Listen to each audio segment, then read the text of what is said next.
అందరికీ నమస్కారం. ముందుగా మీ అందరికీ కూడా హనుమాన్ జయంతి శుభాకాంక్షలు. నేను ఈ వీడియోలో మేజర్ ప్లానెట్స్ అయినటువంటి రాహు మరియు కేతు ట్రాన్సిట్ అవుతున్నాయి కాబట్టి, వాళ్ళు ఆ విధంగా వాళ్ళ యొక్క దశని మార్చుకున్నారు కాబట్టి, ఇప్పుడున్నటువంటి స్థానం కాకుండా దాని ముందు స్థానంలోకి వెళ్తున్నారు కాబట్టి, ఫర్ ఎగ్జాంపుల్ ఇప్పుడు ఏంటంటే రాహు మీనంలో ఉన్నాడు, మీనం నుండి వెనక్కి వెళ్తున్నాడు, కుంభంలోకి వెళ్తున్నాడు. అలాగే కేతు కన్యా రాశిలో ఉన్నాడు, కన్య నుండి వెనక్కి వెళ్తున్నాడు, అంటే సింహంకి వెళ్తున్నాడు అనమాట. వాళ్ళు వక్రించి రివర్స్గా వాళ్ళు ప్రయాణం చేస్తూ ఉంటారు కాబట్టి వీటిని ఛాయాగ్రహాలు అంటారు. ఈ రెండు గ్రహాలు పేరుకి ఛాయాగ్రహాలు అయినా కూడా నవగ్రహాలుగానే మనం కొలుస్తాము. ఈ రెండు గ్రహాలకి కూడా మనము శని మరియు గురుగ్రహాలకి ఏ విధమైనటువంటి ఇంపార్టెన్స్ ఇస్తామో, ఎంత పవర్ఫుల్ ఆ రెండు గ్రహాలు, ఇవి రెండు కూడా అంతే పవర్ఫుల్ గ్రహాలు. ఈ రెండు గ్రహాలు కూడా శని ఒక రాశిలో 2.5 సంవత్సరాలు, అలాగే గురువు ఒక రాశిలో 1 సంవత్సరము ఉన్నట్టుగానే ఈ రెండు గ్రహాలు రాహు మరియు కేతు కూడా ఒక్కొక్క రాశిలో 1.5 year ఉంటాడండి. అంటే 18 నెలల పాటు ఉంటాడు. అయితే ఇప్పుడు మే 18, 2025 నుండి రాహు మరియు కేతువులు మే 18, 2025 నుండి డిసెంబర్ 5, 2026 వరకు కూడా వాళ్ళు ఇప్పుడున్నటువంటి స్థానాల్లోనే ఉంటారనమాట. సో దానివల్ల ద్వాదశ రాశులకి ఎలాంటి శుభాశుభ ఫలితాలు కలుగుతాయో నేను ఈ యొక్క వీడియోలో బ్రీఫ్గా చెప్పడానికి ప్రయత్నిస్తాను. దయచేసి వీడియో పూర్తిగా వినండి. ముందుగా మేషరాశి వాళ్ళకి రాహు 11వ స్థానంలో ఉన్నాడు, అలాగే కేతువు 5వ స్థానంలో ఉన్నాడు. సో రాహు 11 మరియు కేతు 5వ స్థానంలో ఉంటే, రాహు 11లో ఉంటే సూపర్ అండి. ఎందుకంటే ఏకాదశం లాభం అని నేను ప్రీవియస్ వీడియోలో చెప్పాను. సో 11లో ఉంటే మీకు కెరీర్ పరంగా చాలా బాగుంటుంది, డబ్బుని బాగా సంపాదిస్తారు, ఇంక్రిమెంట్స్ ఉంటాయి, ప్రమోషన్స్ ఉంటాయి. ఈ 18 months మీకు ఉద్యోగంలో ఎలాంటి ప్రాబ్లం ఉండదు, చాలా చాలా బాగుంటుంది. కానీ కేతు 5లో ఉన్నాడు కాబట్టి కొంచెం ఈగోలకి వెళ్ళొద్దు, అలాగే ఈగోలకి వెళ్ళొద్దు, ఎవరితో అనవసరంగా గొడవలు పెట్టుకోవద్దు, తొందరపాటు నిర్ణయాలు అస్సలు తీసుకోవద్దు. తొందరపాటు నిర్ణయాలు తీసుకోవద్దు. కొంచెం అలాగే అతి నమ్మకాన్ని, అతి విశ్వాసాన్ని, చెప్తారు కదా ఓవర్ కాన్ఫిడెన్స్ అని, దాన్ని మాత్రం ప్రదర్శించవద్దు.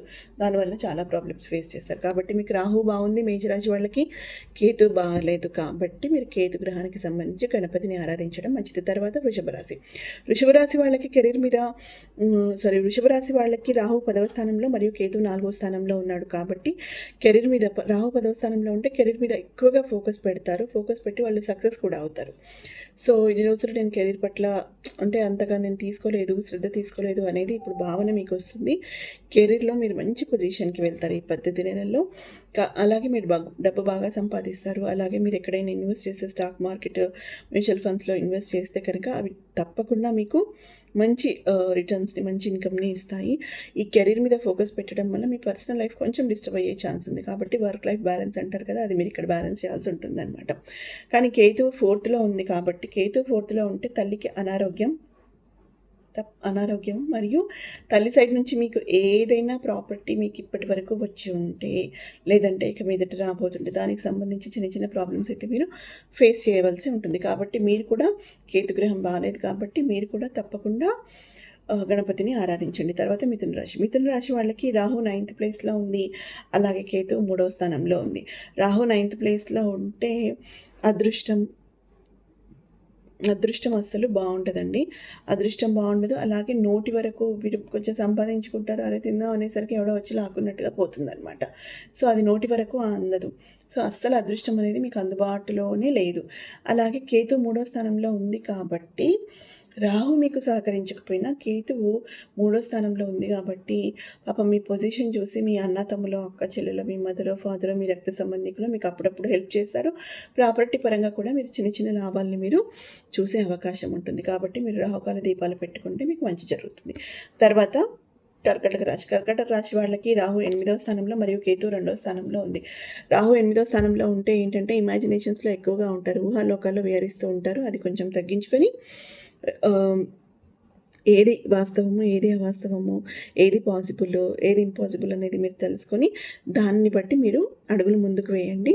సో ఇంట్లో ఈజీగా కూర్చోకుండా కర్కాటక రాశి వాళ్ళు మీ మైండ్లో ఏదైతే ప్లాన్ ఉందో ఆ ప్లాన్ని ఆచరణలో పెట్టడానికి ప్రయత్నం చేయండి. తర్వాత కేతు 2వ స్థానంలో ఉంది కాబట్టి టంగ్ మాత్రం అస్సలు స్లిప్ అవ్వద్దు. ఆల్రెడీ మీరు టంగ్ స్లిప్ అవ్వడం వల్ల ఇంతకుముందు మీ ఇంట్లో కూడా చిన్న చిన్న గొడవలు అయ్యే ఉంటాయి. మీరు ఒకసారి గుర్తు తెచ్చుకోండి. సో, వాక్స్థానం కేతు రెండో స్థానం అంటే వాక్స్థానం కాబట్టి మీరు మాటని అదుపులో ఉంచుకోవాలి. మాటని అదుపులో ఉంచుకోకపోతే మాత్రం మీకు తప్పకుండా ప్రాబ్లమ్స్ ఫేస్ చేస్తారు. సింహరాశి నెక్స్ట్ సింహరాశి వాళ్ళకి కాబట్టి కర్కాటక వాళ్ళకి రాహువు మరియు కేతువు 2 బాలేవు కాబట్టి మీ ఇద్దరు కూడా ఆహ్, గణపతి పూజ మరియు రాహుకాల దీపాలు తప్పకుండా పెట్టుకోవాలి. సింహరాశి వాళ్ళకేమో రాహు 7వ స్థానంలో మరియు కేతు 1వ స్థానంలో జన్మస్థానంలో ఉన్నాడు. కాబట్టి రాహు 7వ స్థానంలో ఉంటే ఏంటి అంటే లైఫ్ పార్ట్నర్స్తో అప్పుడప్పుడు గొడవలు రావచ్చు. ఎందుకంటే స్త్రీ పురుషులకి కొత్త పరిచయాలు ఏర్పడతాయి. మీరు వెళ్ళే ఆఫీస్లో గర్ల్ఫ్రెండ్కి బాయ్ఫ్రెండ్కి గర్ల్ఫ్రెండ్ అలా ఫ్రెండ్స్ అయిపోతారు. మీరు వాళ్ళతో బిజీగా ఉండడం వల్ల మీ యొక్క ఫ్యామిలీని పట్టించుకోకపోవచ్చు. ఇంటికి వచ్చేసరికి మీ భార్యతో మీకు గొడవలు కావచ్చు. ఇలాంటివన్నిటికీ మీరు దూరంగా ఉండాలంటే కొత్త పరిచయాలు అన్నెసెసరీగా పెంచుకోకండి. అవసరం లేదు. ఫ్యామిలీ ఇంపార్టెంట్ కాబట్టి మీరు ఎక్కువగా మీ ఫ్యామిలీకి మీరు టైంని కేటాయించండి. ఇంకా మీరు లేదు నాకు కొత్త పరిచయాలు బాగున్నాయి అనిపిస్తే మీరు కేతు మీకు 11వ స్థానంలో ఉన్నాడు కాబట్టి ఇంట్లో గొడవల వల్ల మీకు తల పట్టిపోయి అమ్మ వద్దురా బాబు ఈ ఫ్యామిలీ వద్దు అన్నట్టుగా మీరు వైరాగ్య భావన అయితే వస్తుంది. కాబట్టి రాహు 7వ స్థానము కేతు 1వ స్థానంలో ఉన్నాడు కాబట్టి అన్నెసెసరీగా ఎవరితో ఫ్రెండ్షిప్ చేయకండి, ఎవరితో అన్నెసెసరీగా మాట్లాడకండి. రాహు మరియు కేతు యొక్క పూజలు చక్కగా చేయండి. రాహుకాలం దీపాలు మరియు గణపతి ఆరాధన చేస్తే మీకు వచ్చే అన్నెసెసరీ గొడవల నుండి మీరు కొంచెం మనశ్శాంతిని పొందగలరు. తర్వాత కన్యారాశి వాళ్ళకి రాహు 6లో ఉంది కాబట్టి 6వ స్థానంలో ఉంది కాబట్టి 6th ప్లేస్లో ఉంది కాబట్టి సూపర్ డూపర్గా ఉంటుంది. పాపం కన్యారాశి వాళ్ళు ఇన్ని రోజులు బాగా స్ట్రగుల్ అయ్యారు. నా దగ్గరికి వచ్చిన క్లయింట్స్ కూడా 2-3 ఇలాగే కన్యారాశి వాళ్ళే ఉన్నారనమాట. వాళ్ళకి నేను ఇప్పుడు బలగుద్ది చెప్తున్నాను. మీరు కెరీర్ పరంగా సూపర్గా ఉంటుంది మీకు. ఈ 18 నెలల్లో మీరు ఇన్ని రోజులు జాబ్ కోసం స్ట్రగుల్ చేశారు కదా, ఇప్పుడు అలా ఏం లేదు. మీరు చిన్న ప్రయత్నం చేసినా మీకు ఉద్యోగం వస్తుంది. కేతు 12లో ఉంది కాబట్టి కేతు 12లో ఉన్నప్పుడు కొంచెం స్పిరిచువాలిటీ అంటే ఎక్కువగా పూజలు చేయిస్తారు, గుళ్ళు దర్శించుకుంటారు, ధ్యానాన్ని చేయడానికి ఇష్టపడతారు. ఇది మంచి మార్పే. వైరాగ్యం కూడా వస్తుంది. వైరాగ్యం రాకపోతే మంచిది. కాకపోతే ఈ స్పిరిచువల్గా ఉంటారు కాబట్టి ఓకే. కానీ రాహు 6లో ఉంది కన్యారాశి వాళ్ళకి, కానీ సూపర్గా ఉంటుంది. ఇన్ని రోజులు మీరు ఎదురు చూసినటువంటివన్నీ కూడా ఇప్పుడు జరిగే ఛాన్స్ ఉంటుంది. కేతు కొంచెం వైరాగ్యం ఇస్తున్నాడు కాబట్టి మీరు కేతు పూజ అంటే గణపతి పూజ చేసుకుంటే మంచిది. తర్వాత తులారాశి వాళ్ళకి రాహువు 5లో మరియు కేతు 11లో ఉంది. రాహు 5లో ఉంటే ఏంటంటే పిల్లలు మాట అస్సలు వినరండి. తులారాశి వాళ్ళ పిల్లలు ఉంటారు కదా, వాళ్ళ పిల్లలు అస్సలు వాళ్ళ మాట వినరు. చదువుకోరు, కెరీర్ పైన ఫోకస్ పెట్టరు. వాళ్ళకి చెడు ఫ్రెండ్షిప్లు అవుతాయి, చెడు సహవాసాలు అవుతాయి. కాబట్టి కొంచెం పిల్లల వల్ల తులారాశి వాళ్ళకి ప్రాబ్లం అయితే వచ్చే ఛాన్స్ ఉంది. అలాగే కేతువు 11లో ఉంది. కానీ కేతు 11లో ఉంది కాబట్టి మీరు ఎక్కువగా దైవ దర్శనాలు చేస్తారు, ఎక్కువగా ధ్యానం చేస్తారు, మీరు ఎక్కువగా ఆధ్యాత్మికంగా ముందుకెళ్ళాలని ప్రయత్నిస్తూ ఉంటారు. మీరేంటంటే తులారాశి వాళ్ళు జస్ట్ రాహుకాల దీపం పెట్టుకుంటే చాలు. అంత పెద్దగా ఎఫెక్ట్ ఏం లేదు. కాకపోతే మీరు రాహుకాల దీపం పెట్టుకుంటే మీ పిల్లలు కూడా మీ మాట వింటారు. తర్వాత వృశ్చిక రాశి వాళ్ళకి రాహువు 4లో మరియు కేతు 10లో ఉంది. రాహు 4లో ఉంటే అర్ధాష్టమం. అర్ధాష్టమం కాబట్టి శ్రమ ఎక్కువ, ఫలితం తక్కువ అనమాట. ఆరోగ్యం బాగుండదు, శత్రువులు ఎక్కువగా ఉంటారు, ఇంకా అన్నెసెసరీ ఇష్యూస్ అన్నీ వస్తూ ఉంటాయి, మనశ్శాంతి అనేది ఉండదు. కాబట్టి మీరు రాహుకాల పూజలు చేసుకోవాలి. కేతు 10లో ఉంది కాబట్టి వృత్తిపరంగా మీరు చేస్తున్నటువంటి జాబ్ పరంగా ఆకస్మిక విజయాలు, కెరీర్ పరంగా బాగుంటుంది. వృత్తిపరంగా మీరు మంచి పొజిషన్కి వెళ్ళే ఛాన్స్ అయితే ఉంటుంది. మీ కెరీర్ అయితే బాగుంటుంది. కాకపోతే శ్రమ కొంచెం ఎక్కువగా ఉంటుంది వేరే విషయాల్లో, నాట్ కెరీర్. రాహు బాలేడు కాబట్టి శ్రమ ఎక్కువగా ఉంటుంది మరియు ఫలితం తక్కువగా ఉంటుంది. కాకపోతే కెరీర్ పరంగా మాత్రం అప్పుడప్పుడు మీకు వచ్చే చిన్ని విక్టరీస్ మిమ్మల్ని హ్యాపీగా ఉంచేటట్టుగా చేస్తాయి. ఆ తర్వాత ధనురాశి వాళ్ళకి రాహు 3లో మరియు కేతు 9లో ఉంది. రాహు 3లో ఉంటే ధనురాశి వాళ్ళకి చాలా బాగుందండి. వీళ్ళు కూడా మేషరాశి మరియు వృషభ రాశి వాళ్ళలాగే మీరు కనుక ఫారెన్ వెళ్ళాలి, విదేశాల్లో మంచి జాబ్ చేయాలి అని మీకు కోరుకుంటే డెఫినెట్గా మీరు చేస్తారు. అలాగే ఇప్పటి వరకు ధనురాశి వాళ్ళని మీ సిస్టర్స్ ఎవరైనా సరిగ్గా అర్థం చేసుకోకపోతే, లేదంటే వాళ్ళతో మీకు ఏవైనా చిన్న విభేదాలు ఉంటే అవన్నీ ఇప్పటితో తొలగిపోయి మళ్ళీ మీ అన్న తమ్ములు అక్క చెల్లెలు అందరూ కలిసిపోయి ప్రేమగా ఉంటారు. సో మీ బాండింగ్ అనేది బాగుంటుందన్నమాట. సో కేతువు ఏంటంటే నైన్త్లో ఉన్నాడు, నైన్త్ హౌస్లో కేతు ఉన్నాడు కాబట్టి చిన్న చిన్న ప్రాబ్లమ్స్ అయితే సడన్ ప్రాబ్లమ్స్ అయితే మీకు వచ్చే ఛాన్స్ ఉందన్నమాట. నెక్స్ట్ చూడండి మకర రాశి వాళ్ళకి ఏంటంటే రాహు 2లో ఉన్నాడు. సో రాహు 2లో అస్సలు బాగుండదు. కేతువు 8లో ఉన్నాడు.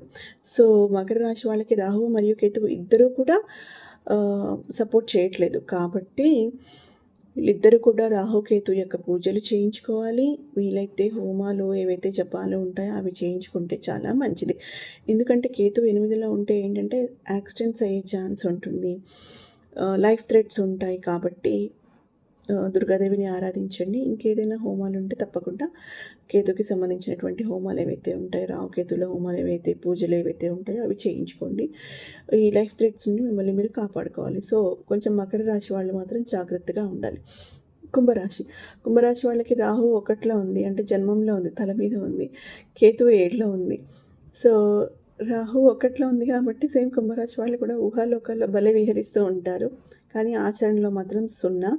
కాబట్టి మీరు కూడా కర్కాటక రాశి వాళ్ళలాగా ఊహల్లో, కర్కాటక రాశి మరియు కుంభరాశి కొంచెం ఊహల్లో విహరించకుండా కొంచెం వాస్తవాలు తెలుసుకొని పనులలో మీరు ఫోకస్ చేస్తే బాగుంటుంది.